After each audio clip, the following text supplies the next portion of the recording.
The air inside the Silverstone Shooting Pavilion carried a faint scent of gun oil and polish, sharpened by the low hum of conversation between the elite.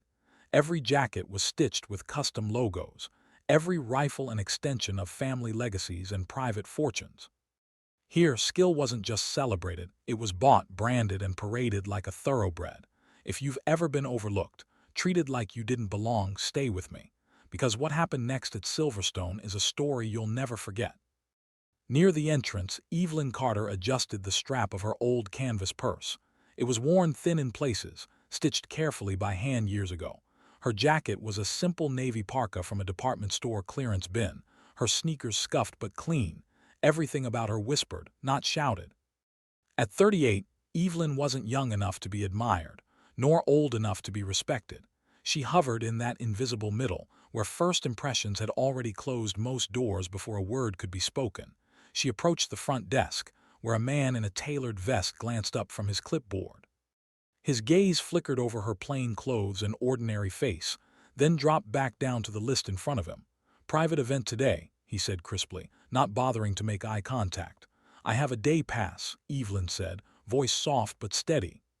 She pulled the thin cardstock from her purse, careful not to wrinkle it. The attendant barely glanced at it. He reached under the counter and handed her a clipboard with a waiver, his polite smile strained with disinterest. Behind her, laughter rang out low, confident, belonging to people who knew they were the center of the room. Evelyn didn't turn to look. She didn't have to. She could feel it. The unmistakable weight of wealthy eyes brushing past her as if she were part of the Dacre, an afterthought. Across the lounge, Chase Latham leaned casually against the leather couch, a glass of bourbon in one hand, his signature long-barreled pistol gleaming on the table beside him. At 40, Chase was the undefeated king of Silverstone, national shooting champion 3 years running, son of a Texas oil dynasty, and more than a little addicted to the adoration that dripped from every corner of this club. He spotted Evelyn immediately, a poppy among roses, and smirked. "Lost your way, sweetheart." He murmured under his breath, drawing soft chuckles from the other club members lounging nearby. One of them, Grant, leaned closer. "New recruit for janitorial," more laughter. Chase shrugged lazily. "Don't worry, boys, she won't last a magazine before she runs crying." He picked up his glass and toasted the air. "Welcome to Silverstone." Evelyn ignored them. She finished her waiver, returned the clipboard, and stepped through the heavy doors leading to the firing lanes. Inside, the sound was muffled but distinct, the rhythmic punctuation of shots being fired, the mechanical buzz of target retrieval systems, the soft crunch of shoes on rubber mats. Choosing the furthest booth from the others, Evelyn set her purse down carefully. She knelt, unzipping a side pocket to retrieve a faded gray gun case. With slow, methodical movements, she opened it to reveal a standard-issue Glock 19. No custom engraving, no gold plating, just clean metal, practical and unpretentious. Chase, curious despite himself, wandered closer with his entourage in tow. $100 says she can't hit paper at 25 yards, Grant snickered. "Make it $500, Chase said, pulling out a money clip thick enough to stun an ox. "She probably thinks caliber is a shoe size." Their laughter was easy, effortless. They were so used to winning, they didn't even recognize the shape of arrogance anymore. Evelyn didn't hear their wager, or if she did, she gave no sign. She adjusted her stance, feet shoulder-width apart, shoulders relaxed but aligned, breathing slow, centering herself the way she'd been taught long ago. The first time she'd ever picked up a pistol, it had been under a different set of lights entirely, dim, buzzing fluorescent, a modest shooting range on the outskirts of Phoenix, Arizona. Her father, a Vietnam veteran, had taught her everything, not because he loved guns but because he understood fear, and he knew the best weapon against fear wasn't bravado, it was competence. "You don't shoot angry," he'd said, adjusting her grip with calloused hands. "You shoot steady.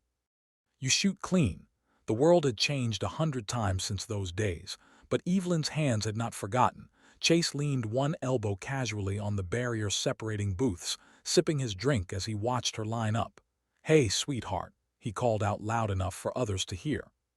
"You might want to point it the right way first." Another ripple of laughter. Evelyn didn't blink. She focused on the distant paper target, nothing but a small black circle suspended at the far end of the range. She drew a breath, held it halfway, and squeezed, crack. The report of the Glock echoed cleanly. Mechanical whirring began as she summoned the target back toward her. The crowd of onlookers leaned in, some smirking, others merely curious about the inevitable failure. The paper reached the end of the conveyor. A small, neat hole stared back at them dead center, clean through the bullseye. The range fell silent. For the first time in memory, Chase's smirk faltered. Grant cleared his throat awkwardly. Beginner's luck. Chase waved him off. Everyone gets lucky once, he said, his voice regaining its arrogant lilt. Let's see her do it again. Evelyn didn't speak. She didn't look at them. She simply reset the target, set her stance again, and fired. Crack, another bullseye, and again. Crack, bullseye, a fourth, a fifth. By the sixth shot, small conversations had ceased entirely. Even the receptionist was peeking through the observation window, forgotten clipboard in hand. By the seventh, Chase's easygoing posture had stiffened noticeably. By the eighth, a small bead of sweat formed at his temple, though the room was air-conditioned to perfection. The ninth shot was so clean it split the existing hole at the center of the target. And when the 10th echoed through the chamber, when the paper target reached Evelyn's booth with 10 perfect shots dead center, no margin of error, the silence wasn't just impressed. It was reverent. Slowly, Evelyn set the Glock down. She stepped back from the booth, unzipping her purse to retrieve a small, worn photograph. A young woman in fatigues, grinning in front of a shooting range. Taped beside her in the photo was her father, hand resting proudly on her shoulder. It wasn't a show of triumph. It was a quiet conversation with the past, a promise kept. Across the room, Chase struggled to find his voice. His mind raced, searching for an explanation, an excuse, an angle. But all he could find was the tightening knot in his gut, because deep down he recognized the truth. This wasn't luck. This wasn't beginner's fortune. This was someone who had lived a life in the shadows of skill, away from cameras, away from medals, away from adoration. And she had just shattered his record without a single wasted breath. The receptionist whispered to a colleague, her voice almost reverent. "Who is she?" No one answered, because today Evelyn Carter was nobody they knew, but by tomorrow she'd be a name that Silverstone Shooting Pavilion would never forget. The hours that followed blurred together like smoke on the horizon. Word traveled fast inside Silverstone, faster than bullets, faster than bloodlines. Someone posted a grainy video to a private forum. Another whispered to a club manager. By dusk, Evelyn's name, or rather, the mystery of her existence, was the only thing being spoken about across the pavilion, but Evelyn herself didn't bask in it. She wiped down her Glock with the quiet precision of habit, packed it into the worn case, and slung her canvas purse back onto her shoulder. No celebratory drink, no posing for pictures. She didn't even look back at the target she had shredded beyond recognition. Because to her this wasn't a statement, it was survival. In the lounge, Chase Latham sat slumped into a high-backed leather chair, a fresh glass of bourbon trembling slightly between his fingers. 10 shots, Grant kept muttering, pacing nearby. 10 perfect shots. I know, Chase snapped. His mind was a war zone. There was no way she was just a nobody. No way she stumbled in off the street and humiliated him like that. Because humiliation was exactly what it was, and Chase, king of Silverstone, had never tasted it before. His friends tried to laugh it off, tried to chalk it up to luck, to flukes, to rigged targets, but none of them could deny what they saw. It wasn't luck, it was control, cold, calm, absolute. And if Evelyn could do it once, Chase's stomach churned with an ugly thought. She could do it again. Unless he stopped her. The next morning, Evelyn awoke to sunlight bleeding through the cheap blinds of her small apartment on the east side of town. The walls were bare except for one framed picture. Her father, laughing in the back of a battered pickup truck, a pair of rifles leaning against the cab. It had been 5 years since he passed. 5 years of working quiet jobs, moving through cities like a ghost, never staying long enough to be seen. Evelyn lived a life built on low expectations by choice. She didn't seek approval. She didn't chase praise. All she wanted was peace. And maybe, if she dared admit it, a little piece of her father's spirit back with her when she held a firearm steady in her hands. She brewed coffee, strong and black, the way he used to drink it. When the phone rang, she almost didn't answer. But something deep in her bones, the same instinct that told her when the wind would shift on a long-range shot, made her pick it up. "Miss Carter," a woman's voice, crisp and professional. "This is Lydia Harrington, manager of Silverstone Pavilion." Evelyn said nothing, letting the silence stretch. Lydia cleared her throat delicately. "I'd like to extend an invitation. Tomorrow evening we're hosting the annual Silverstone Classic, a prestigious tournament. Some of the best shooters in the state will be there. We'd be honored if you would compete. Compete, not practice, not observe, compete." Evelyn almost smiled at the word, almost. "I'm not a club member," she said quietly. "We'll sponsor your entry," Lydia said quickly, her voice tightening like someone desperate to fix a mistake before it spread. "Full access. No fees. Just consider it." Evelyn glanced at the clock. The second hand ticked steadily forward, indifferent to the decision looming before her. "I'll think about it," she said, then hung up. She stared at the receiver for a long time afterward. At Silverstone, the situation was unraveling faster than Chase liked. The Classic was meant to be his grand stage, his recrowning moment after a year without any major tournaments. Now the buzz wasn't about him. It was about the unknown woman. Sponsors were calling, asking if the mystery shooter would be attending. Reporters were sniffing around. Chase's image, meticulously crafted over a decade of trophies and handshakes, was on the verge of being overshadowed by someone who didn't even own a proper gear bag. That couldn't happen. He wouldn't allow it. So he made a phone call of his own to a man named Vincent Calhoun. Vincent wasn't a shooter. He didn't need to be. He specialized in information. And if Evelyn Carter had skeletons hidden anywhere, Vincent would find them. The next day was cloudless, brittle with autumn air sharp enough to cut. Evelyn stood outside the Silverstone gates, a duffel bag at her side. Inside it, tucked between cleaning kits and spare magazines, was a small folded piece of paper, a letter her father had written her at age 17. "Steady hands, Evie, clear eyes, quiet heart. That's how you survive anything." She hadn't read it in years, but today felt different. Today, survival wasn't enough. Today, she needed to win. Inside the pavilion, the atmosphere was electric. The main hall had been transformed with banners, velvet ropes, champagne bars. Members and their families milled about in tailored jackets and heels, murmuring excitedly. The tournament format was simple: 12 stations, 3 types of firearms, pistols, rifles, shotguns. Best cumulative score wins. Competitors could bring personal weapons or use club-provided options. Chase Latham stood near the registration table, looking every inch the champion designer range gear, a weapon custom-built by master gunsmiths, his expression cool and unreadable. When Evelyn stepped through the doors, the murmur rose several octaves. People stared. Whispers snaked through the crowd like smoke. "That's her, the one from yesterday. Beat Chase's record. Nobody knows her name." Chase caught sight of her and smiled thinly. "Game on." At the sign-in desk, Lydia Harrington handed Evelyn a clipboard. "Glad you could join us," she said, voice pleasant but guarded. Evelyn signed her name in small, careful letters. No grand flourish, no dramatics, just presence. "You'll be starting at Station 5, Lydia said, tapping a laminated map. "Rifle, 75 yards. Evelyn nodded, memorizing the path without needing to look twice. As she walked away, she caught fragments of conversation from a group of young shooters leaning against the wall. "Bet she can't do it again. Yesterday was a fluke." Watch Chase wipe the floor with her. Evelyn said nothing.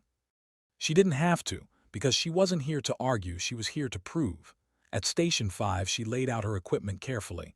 Not the flashiest rifle, not the newest scope, just a reliable, well-tuned Remington 700. Her father's old motto echoed in her mind: "It's not the weapon. It's the hands that wield it."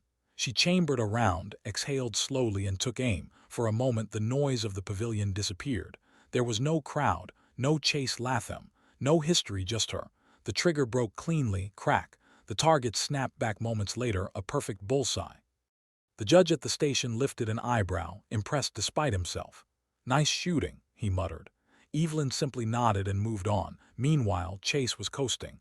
At Station 3, he was already up by 2 points against his nearest rival. At Station 4, he nailed a moving target at 50 yards with a pistol most people couldn't hold steady at 15. The crowd loved him. They always had. And Chase, for all his private fears, knew how to put on a show. He waved at the cameras. He kissed his fingertips and pointed skyward after a particularly difficult shot. It was textbook Chase Latham, cocky, polished, invincible. But every so often between shots, his eyes flickered toward the far side of the range, toward Evelyn. Toward the storm he could feel gathering, even if no one else did yet. Station after station, Evelyn worked like a metronome. No wasted movement, no wasted thought. Handgun targets dropped cleanly, shotgun clays shattered midair. Rifle distances crumbled like brittle leaves under her steady breath. She wasn't flashy. She didn't celebrate. She simply moved through the tournament, through the doubt, through the noise. And by the time the 11th station ended, the leaderboard flickered to life on the main display. Position name score 1 Chase Latham, 278 2 Evelyn Carter, 277 3 Grant Whitmore, 251 point. One single point between her and the king of Silverstone. And one final station left to decide everything. At the last station, Station 12, Chase leaned casually against a pillar, his grin shark-bright. "Nice job, sweetheart," he drawled as Evelyn approached. "Almost made me nervous. Almost," the word hung between them like smoke. The final challenge was a tactical course, 3 targets at varying distances, 2 moving, 1 hidden behind partial cover, brutally difficult even for seasoned competitors. Chase was already geared up, his custom Glock gleaming under the stadium lights. He stepped up to the line first. The crowd surged forward, ready to watch their champion seal the deal. 3 shots later, 2 bullseyes and 1 nicked outer ring, the audience erupted in cheers. Score: 29 out of 30 points. It was a near-perfect run, a finish most shooters would kill for. He turned, mockingly tipping an imaginary hat to Evelyn. "Your move." She stepped to the line without a word. The whole room seemed to hold its breath. Evelyn exhaled slowly, raised the pistol, and fired. Well, before we continue, if you're enjoying this story and love such dramas, don't forget to hit that subscribe button. Every new subscriber keeps me motivated to dig deeper, uncover more wild stories, and bring you even crazier content. Your support means everything. It's what keeps this channel going strong. And trust me, there's plenty more chaos coming your way. Back to the story. The first shot sliced through the air like a blade. Crack. The closest moving target, gliding left to right at 30 yards, shuddered violently, the impact dead center. The judges murmured among themselves, impressed. Evelyn didn't flinch. She shifted smoothly, pivoting her shoulders with a calm grace that most shooters lost under pressure. The second target was harder, smaller, faster, weaving unpredictably across a staggered track. Evelyn's breath evened out. Her finger caressed the trigger with the same precision her father had taught her years ago. Crack. The second target shattered into pieces, fragments tumbling against the far wall of the range. The audience gasped audibly this time. They weren't laughing anymore. They weren't whispering jokes. They were silent, waiting, watching. Because whether they liked it or not, Evelyn Carter was no longer a curiosity. She was a threat. The final target sat partially concealed behind a mock barricade, a half-cut metal drum, harder to see, harder to hit cleanly. Chase leaned forward from the sidelines, a bead of sweat forming at his temple again. "Come on, miss," he thought viciously. "Miss once. Just once." Evelyn adjusted her stance minutely. She could feel the weight of every eye pressing against her back. She could feel the memory of her father's hands adjusting her elbows, tapping her boots into the perfect angle. Steady hands, clear eyes, quiet heart. She squeezed the trigger. Crack. The round tore through the narrow opening and punched cleanly into the center of the target, not just hitting it, but dominating it. A perfect shot. A perfect run. The judges stared at their monitors, then at each other. The head judge gave a slow, disbelieving nod. 30 out of 30, he said into the microphone. The scoreboard flashed. Position name score 1 Evelyn Carter 307 2 Chase Latham 307 a tie. A dead tie. The crowd erupted in a wave of sound, but this time it wasn't the roaring approval Chase was used to. This was a murmur, a questioning, a shifting tide. For the first time in Silverstone history, someone had matched Chase Latham. Not a decorated Olympian, not a foreign champion. A woman they'd ignored less than 48 hours earlier. A nobody, or so they thought. Chase's fists clenched at his sides, hidden by the fold of his jacket. He plastered a grin onto his face and sauntered forward. "Ladies and gentlemen," he said, raising his voice with practiced charm, "looks like we've got ourselves a show." He clapped loudly once, twice, 3 times until the crowd reluctantly followed. He turned to Evelyn, flashing teeth that didn't quite reach his eyes. "How about a tiebreaker?" he said smoothly. "Sudden death. One shot. 100 yards. Winner takes all." The judges hesitated, exchanging uncertain glances. This wasn't in the official program. Evelyn's eyes flicked to them. She knew exactly what was happening. Chase was moving fast, trying to pressure her into a mistake before the room could shift any further in her favor. It was a classic move, a bully's move, but Evelyn Carter didn't flinch. "I accept," she said quietly. The crowd buzzed with renewed energy. The final showdown was on. As the range officials prepared the station, Chase retreated toward his private table where his personal assistant, Dean, was waiting. Dean leaned in close. "Are you sure about this?" he whispered. "She's good, man. Like really good." Chase downed a gulp of water, his throat dry as bone. "I'm not losing to some nobody," he hissed. Dean hesitated. Then, almost unwillingly, he slid a small packet into Chase's jacket pocket. "If you're gonna do it, this is it." Chase didn't look at it. He just felt the weight of it against his chest, heavier than the pistol at his hip. Insurance. He hated needing it, but he hated the idea of losing even more. The final target was a steel plate 6 inches wide, placed exactly 100 yards away. Each shooter would get one shot, no warm-ups, no retries. Sudden death. Chase, as the reigning champion, would go first. He stepped up to the line, his gait relaxed, his expression confident. But inside, his mind raced. He breathed out slowly, trying to steady his hand. He raised the custom rifle, a sleek Macmillan T7, and lined up his sights. For a second, everything outside the scope blurred away.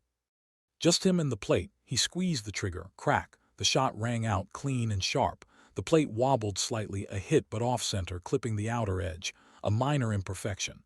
Not a clean strike. And in sudden death, every detail mattered. The judge nodded. Impact confirmed. Outer edge. Chase stepped back, forcing a grin that felt like broken glass inside his mouth. He turned toward Evelyn.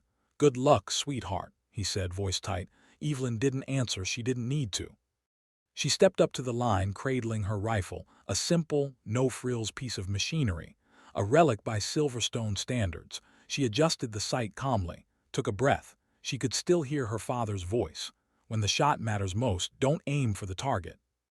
Aim for the space inside it." She exhaled half a breath, held and fired. Crack. The steel plate shivered violently, the sound ringing louder, sharper, clearer than before. When the judge retrieved the plate, the truth was undeniable. Evelyn's bullet had struck dead center perfectly. Without question, the scoreboard blinked once, then updated. Winner Evelyn Carter. There was a pause, a hesitation, as the reality of what had just happened rippled across the room. And then, the crowd erupted. But it wasn't the tidy, polite applause reserved for a familiar winner. It was messy, joyful, real. People clapped, whistled, even stood. A standing ovation for the woman who came from nowhere, who wasn't supposed to win, who wasn't supposed to exist in their world at all. Chase stood frozen, a rictus smile glued to his face, as Evelyn accepted the simple glass trophy with both hands. It was nothing compared to the silver and gold monstrosities he kept on his shelf. But tonight, it was worth more than all of them combined. Because tonight, Silverstone didn't crown the man who bought his way into history. Tonight, they crowned the woman who earned it. Back in the parking lot, under the stark glare of halogen lights, Chase slammed his fist against his car door so hard the alarm chirped. Dean hovered nearby, pale and fidgeting. "It was supposed to work," he muttered. "The ammo swap, the sight distortion." Chase rounded on him. "Shut up," he snapped. "No one can know." But deep down he knew the truth, even with the game rigged, even with every advantage money could buy. He still lost, not to a cheater, not to a fluke, to someone better. Evelyn drove home alone, the trophy seat belted beside her like a child. The city lights blurred past the window, soft and forgiving. She didn't feel triumphant. She didn't feel vindicated. She felt steady. Like a foundation she thought had cracked forever had finally begun to heal. When she reached her tiny apartment, she placed the trophy next to her father's photograph. She sat down in the worn armchair, closed her eyes, and for the first time in a very long time, she slept without fear. The morning after the tournament, the Silverstone Pavilion was unusually quiet. Gone were the peacocking displays of wealth, the easy laughter of men who believed the world belonged to them. Gone were the unspoken rules about who mattered and who didn't. In their place was a new rule: An unspoken fear whispered between the marble columns. If she could beat him. What else is possible? Chase Latham didn't sleep that night. He sat in his penthouse, curtains drawn against the morning sun, nursing a glass of scotch that tasted like ash in his mouth. The news was already everywhere. Local stations ran small features. Unknown shooter topples Silverstone champion. Gun enthusiast forums buzzed with blurry videos of Evelyn's perfect shots, clips of her calm, unreadable face after the win circulated like wildfire. The damage was worse than Chase had imagined, not because he lost, but because he lost to someone better. Someone he couldn't discredit without looking even weaker. He stared at his phone, thumb hovering over Vincent Calhoun's number.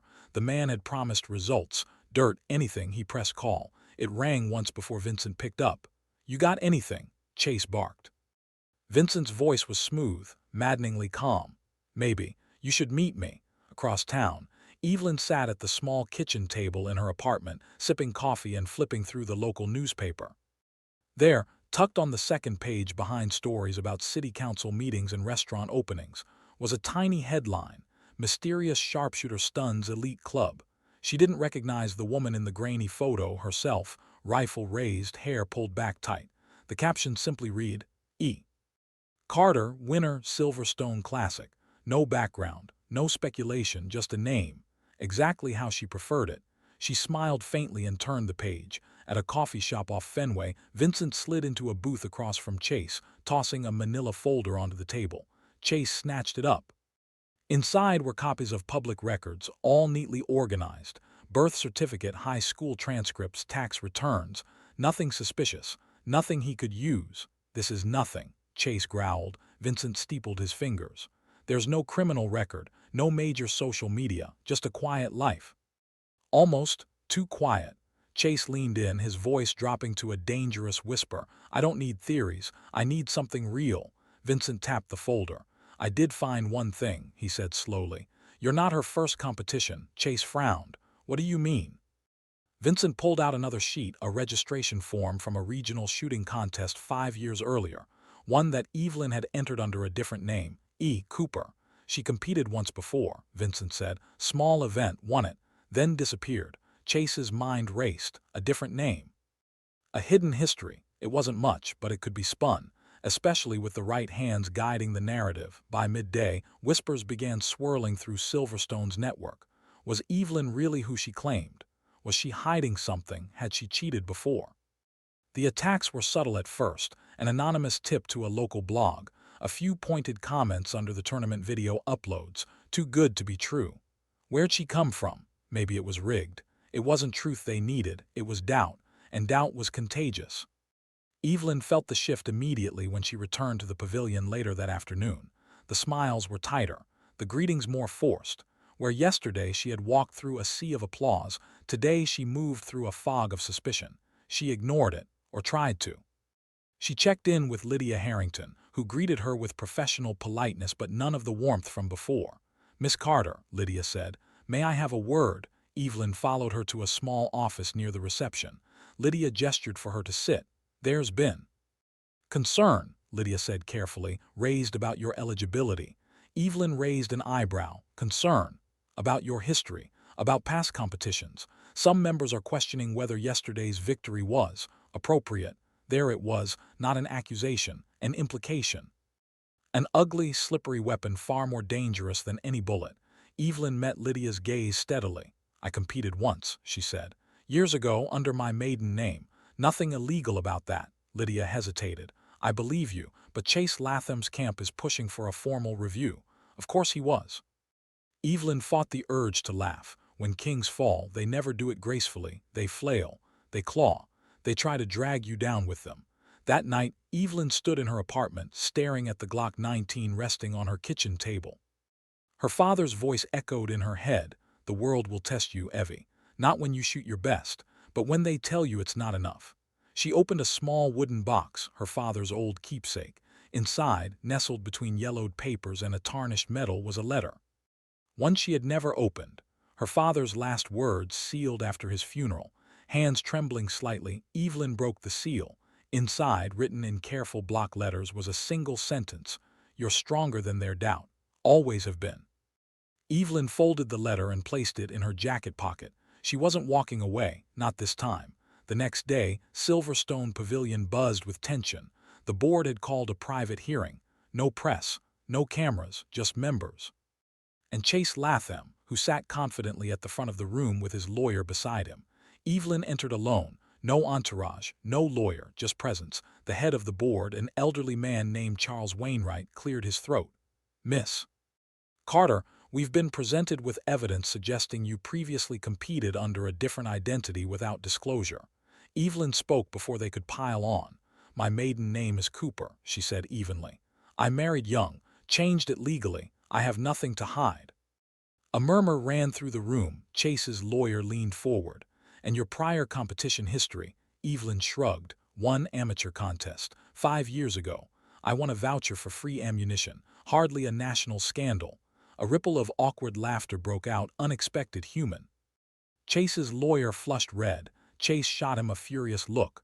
Wainwright tapped his fingers together thoughtfully.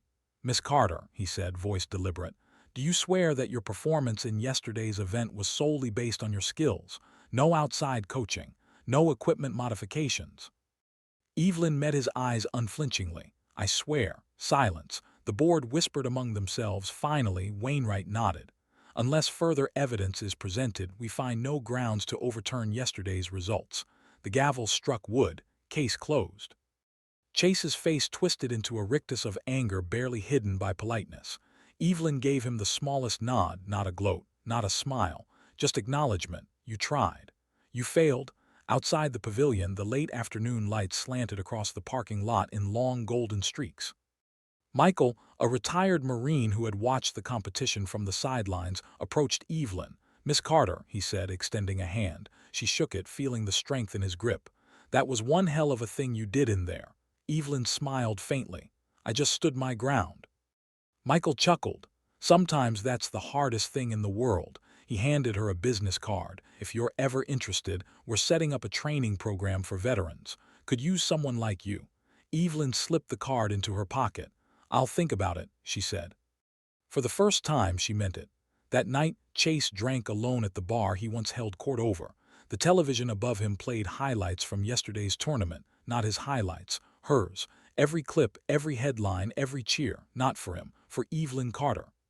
The king had fallen, and this time there was no throne waiting for him to climb back onto, only silence, only regret, and a woman he couldn't erase.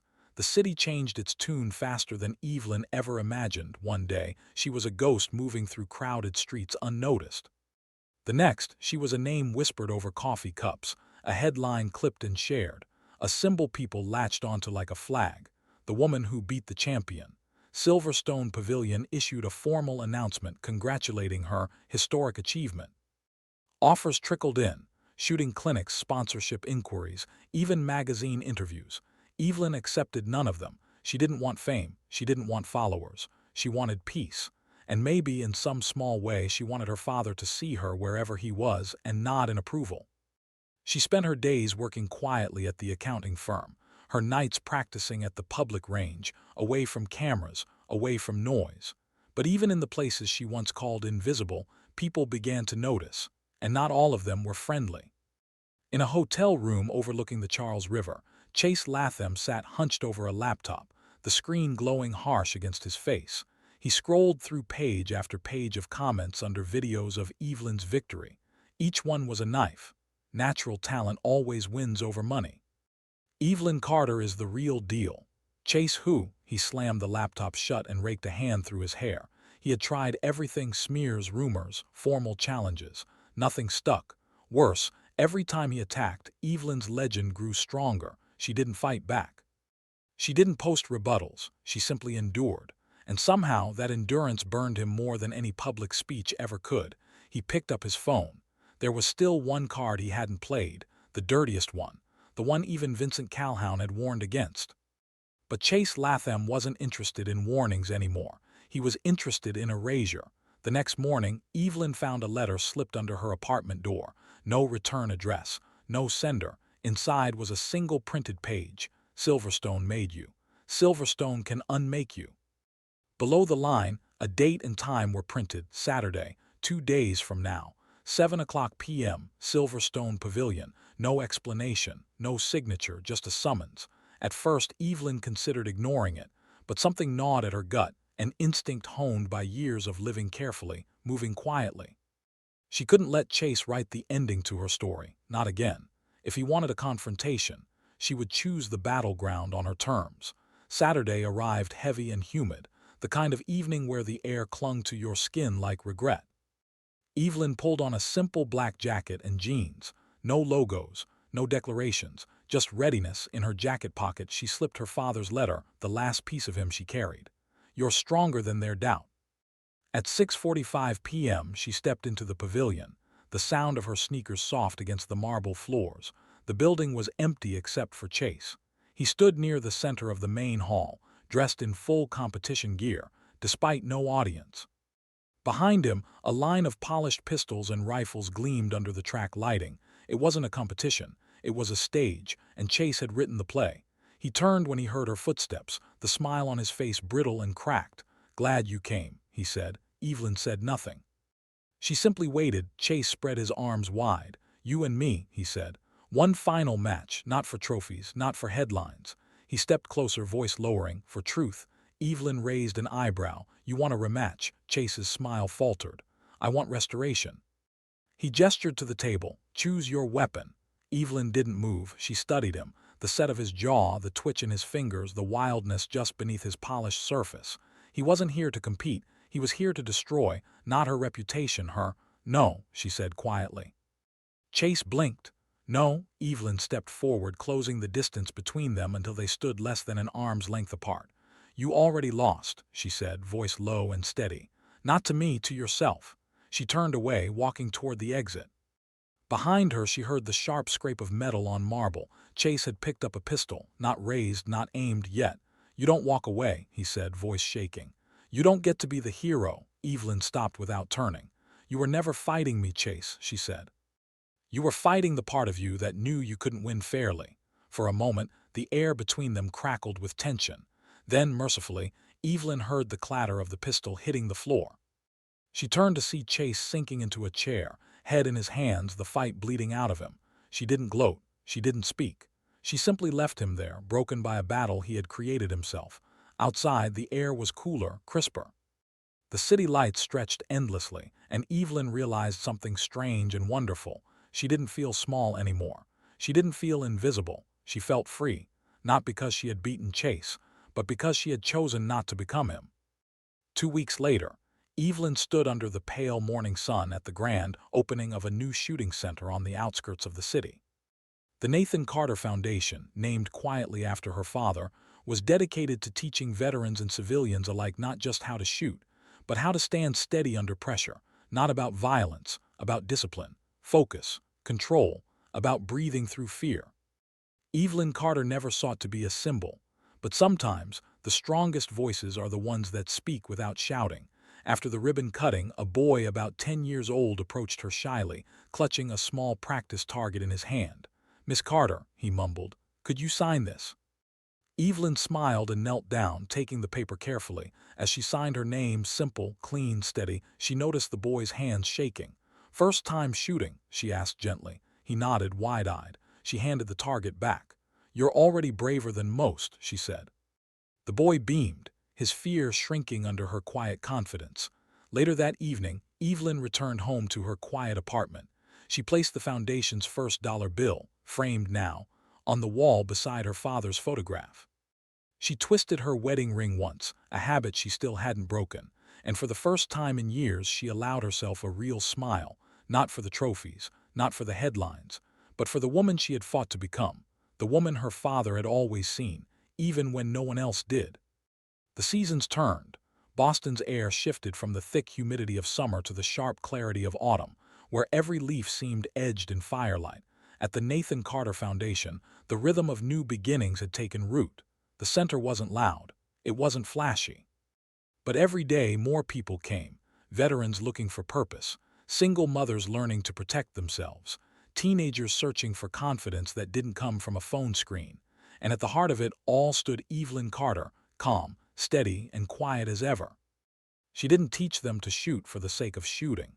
She taught them to breathe, to stand their ground, to trust their own two hands in a world that too often tried to steal that trust away.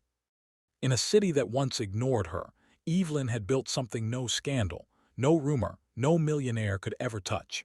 A legacy forged in silence and strength. Across town, Chase Latham sat in the polished office of his family's legal team. The walls that had once protected him, walls of money, reputation, entitlement, were crumbling brick by brick. His sponsors had quietly withdrawn. Silverstone Pavilion had stripped his championship title, pending further review, citing unsportsmanlike conduct unbecoming of the club's values. The final blow had come 2 weeks ago when the internal security footage leaked. The footage of Chase, alone, setting up the weapons rack for Evelyn's supposed rematch, tampering, adjusting, trying to tilt the odds one last desperate time. The clip had gone viral overnight. Not for what it showed, but for what it revealed.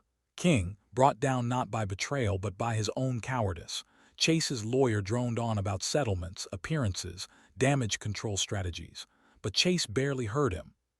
All he could hear, echoing, relentless, were Evelyn's words the night she walked away. "You weren't fighting me. You were fighting yourself." And he had lost, not to her aim, to his own weakness. Meanwhile, Evelyn's world grew quietly, steadily, like a tide rising without fanfare. A reporter from Boston Ledger visited the foundation for a feature story, asking all the usual questions. What drove her? Why shooting? Why teaching? Evelyn answered as simply as she lived. Because the world doesn't always make room for quiet strength. So sometimes we have to build those rooms ourselves. The article ran under the headline, "The Quiet Revolution," how one woman changed the meaning of victory. It wasn't viral, it wasn't trending, but it reached the people who needed it, and that was enough. One evening after a long training session, Evelyn sat alone on the foundation's small back patio. The sky above was awash of stars, blurred slightly by the city's light but still fighting through. She pulled out the old letter from her father, now softened by time and touch. "You're stronger than their doubt." She closed her eyes and leaned back in the chair, letting the night hold her. For the first time in what felt like forever, she wasn't waiting for the next blow, the next insult, the next dismissal. She had weathered the storm. And in doing so, she had become something even she hadn't expected, unshakable. One Saturday, the foundation hosted its first Veterans Family Day, an open range and barbecue for families of service members. Kids chased each other through obstacle courses designed to teach basic safety and movement. Parents tried their hands at mock competitions, laughter and cheers ringing through the crisp air. Near the end of the afternoon, an older man in a battered army jacket approached Evelyn. He carried himself with the stiff, careful dignity of someone who had once lived in uniform. "You're Carter?" he asked, voice gruff. Evelyn nodded. The man pulled something from his pocket, a challenge coin, weathered and worn, the emblem faded. "My son," he said, voice cracking slightly. "He came home, broken, couldn't hold a job, couldn't sleep." He looked up, meeting her eyes. "Since he started coming here, he's different, not fixed, but better, like he's found something steady again." Evelyn said nothing because there were no words that fit moments like this. Instead, she reached out and shook his hand. Firm, certain, steady. Later that night, Evelyn stood before a small framed plaque installed at the center's entrance. It bore her father's name, of course. But beneath it, another inscription had been added. One she hadn't asked for, one her students had chosen. To those who were underestimated, to those who endured, to those who became more than anyone believed. She traced the words lightly with her fingertips. Some victories are loud, flashy. Some are won with trophies, medals, televised interviews. And some, the ones that matter most, are won quietly day after day, choice after choice, not by conquering others, but by refusing to be conquered by doubt, fear, or failure. Across town, Chase Latham sat in the back row of a self-help seminar about rebuilding public trust. No one recognized him anymore. The fall had been complete. And somewhere, deep in the hollow space that used to house his pride, he understood something bitter and real. He hadn't lost to a better shooter. He had lost to a better human being. On the first anniversary of the Nathan Carter Foundation's opening, Evelyn hosted a simple gathering. No balloons, no cameras, just people, veterans, civilians, children, standing shoulder to shoulder under a low autumn sky.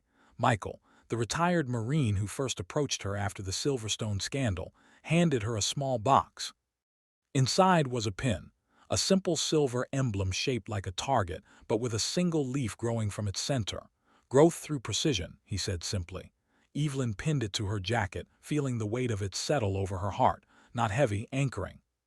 As twilight fell, she stepped to the small podium set up by the flagpole. She wasn't a natural speaker. She didn't crave the stage. But tonight wasn't about her. It was about everyone who had ever been told they were less. Everyone who had been overlooked, dismissed, underestimated. Everyone who had stood their ground anyway. She cleared her throat once and spoke simply. I was never the loudest, she said. Never the fastest. Never the one people expected to win. She looked out at the sea of faces, rough, scarred, smiling. But here's the truth. Strength doesn't always announce itself. Sometimes it stands quietly. Sometimes it endures the storm instead of running from it. A pause, a breath. And sometimes it teaches others how to stand too. The small crowd broke into quiet, heartfelt applause. The kind of applause you don't earn from spectacle, only from trust. As the sun slipped below the horizon, Evelyn stood with Michael, watching families pack up, laughing as they waved goodbye. You know, he said, nudging her, you could have taken the easy path, sponsorships, fame, headlines. Evelyn smiled. I didn't need to be seen by everyone, she said, just by the ones who needed to see me. Michael clapped her gently on the shoulder. Mission accomplished, Carter, she nodded, feeling a quiet warmth unfurl inside her, not the fire of rage, not the burn of pride. Something deeper, something steadier, something earned. Later, alone in her office, Evelyn unpinned the silver emblem and placed it gently next to her father's old photograph. She twisted her ring one final time and whispered, "Thank you, Dad. I finally get it. You weren't teaching me to fight the world. You were teaching me to survive it." Outside, the night stretched on, vast and filled with possibilities. And somewhere in the quiet between heartbeats, Evelyn Carter smiled. Because she knew, no matter how the world shifted, no matter who tried to rewrite the rules, she would always stand. Clear eyes, steady hands, quiet heart. And sometimes that's all it takes to change everything.